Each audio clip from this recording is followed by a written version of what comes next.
Currently in my life, I've made it a priority to recover from patellar tendinitis. So I wanted to create this video early on in my journey to summarize all that I've learned so far and to share my thoughts on this journey.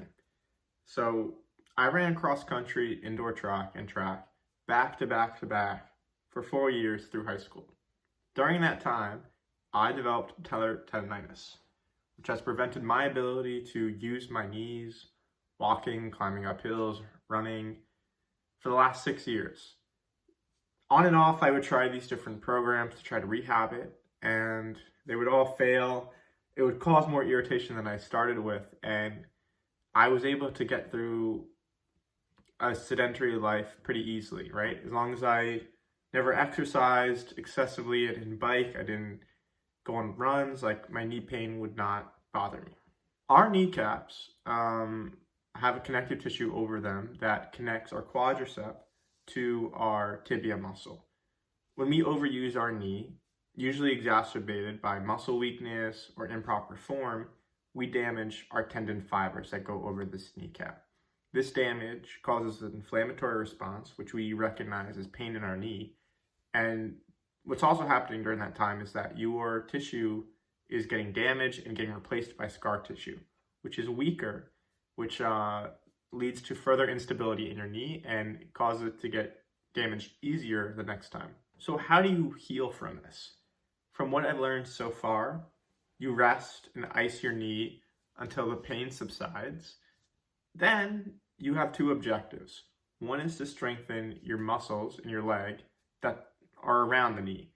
So you've got the tibialis, the ankle, the calf, the quadricep, glutes, adductors, all those things. The idea is that when you're doing an activity, the shock that you impact upon your knee needs to get absorbed somewhere, right? So if you won't have these muscles strengthened, most of it's going to go right into your knee, causing that pain. But if you have, all these muscles strengthened, that shock is absorbed elsewhere, reducing the tension that gets put on your knee. Second objective is to slowly expose your knee to more weight.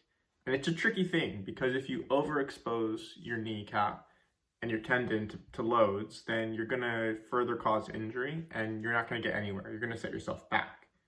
But you also need to find this golden zone of exertion and load that is pushing your knee to grow, but also not pushing it too far. So far I've seen that you're not supposed to exceed a 4 out of 10 pain. So it's like there's some discomfort, but not like anything sharp or throbbing in your knee. Is kind of like what you have to listen to from your body as you're doing these kind of exercises for your load bearing. Think of squats, single leg squats, stuff like that.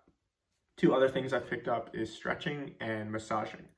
So as you do these exercises, you're likely going to get muscle tightness. This tightness is kind of like pulling wires over your kneecap. It's just that your muscles are going to constrict when they're tight, and this tightness is actually pulling your kneecap in uncomfortable positions that are going to lead to more pain. So you have to constantly, be foam rolling, massaging to loosen your muscles to make sure that your kneecaps are not getting improperly lined in your knee. On a personal note, I fucking hate tendinitis. This thing is gonna be the hardest thing that I've ever done, right? I've done schooling, I've gone through college, and the longest I've ever worked on a project was maybe 3 weeks, a month, right? And that's whatever, right? You're not gonna, it's not the end of the world if you get a bad grade on something, even if you work on it a long time. Tendinitis though, it's a real thing. There's no subjectivity to the quality of it. Either you are able to do the activity that you want without pain or you don't. And the only way to do that is through day after day after day for months at a time, dedicating yourself to a regimen that is constantly adapting to what you're feeling. And you're supposed to integrate all this knowledge of these different techniques of how people recover from this. You know what? it's embarrassing for me that it's been 6 years without having an answer for this, but I'm starting now. I know that there's probably people out there that have experienced runner's knee and have given up running because of it. So at the very least, I can hopefully be somebody who's able to return to running. But it's a hard journey. It's making me burp. That's how difficult it is. But yeah, I don't know. I'm still early on in the journey. I'm kind of optimistic. It's like, I don't know. So tendinitis fucking sucks. It's discouraging how little progress you can make on a daily basis. It's discouraging, at least early on right now, where like I'm not sure whether I'm doing everything most effectively, especially when it comes to these. If you were counting earlier, there's 7 like target areas you're supposed to work on around your knee, just around your leg, including your kneecap. And it's like, what am I supposed to rest? Am I supposed to do these things every day? How hard do I push? How long do I rest? Am I doing enough? Is this problem getting better?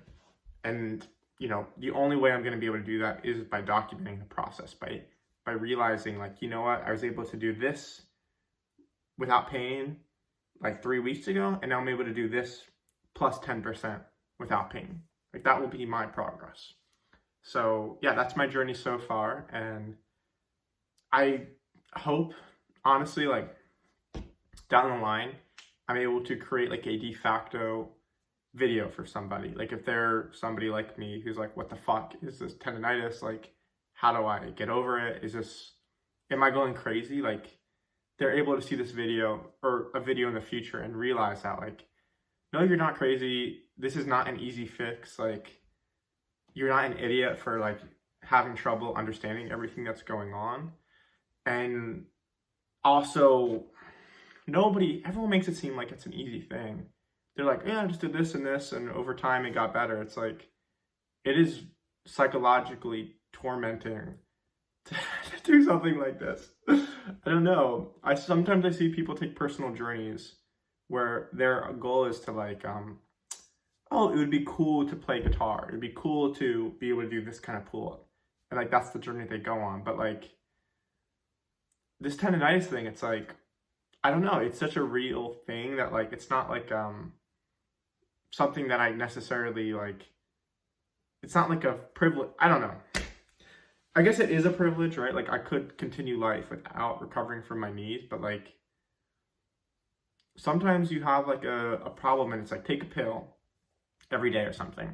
And you're like, okay, fine. You know what I mean? Like that's easy enough. But with tendinitis, this ailment that I have, instead of taking a pill, that pill becomes like 2 hours of exercise. It becomes like 20 minutes of stretching, 40 minutes of exercise every single day, 20 minutes of like resting or like, doing yoga, stretching, stuff like that. And also like 1 hour of research. I'd rather take a pill, tendinitis pill, but that doesn't exist, right? This is the only way I'm gonna get forward. And on top of that, I'm a terribly lazy person. I have like such a poor work ethic. It's so hard for me to stay focused while working on something. So like, I've been at this for like 2 weeks at this point, and I get so little done every day. I'm doing the exercises, I'm doing the rehab as best as I can, but like, God, if I was like a more capable person, I probably would be way more knowledgeable at this point. But you work with who you are as a person, so a terribly lazy person overcomes patellar tendinitis. Okay, that's what this is.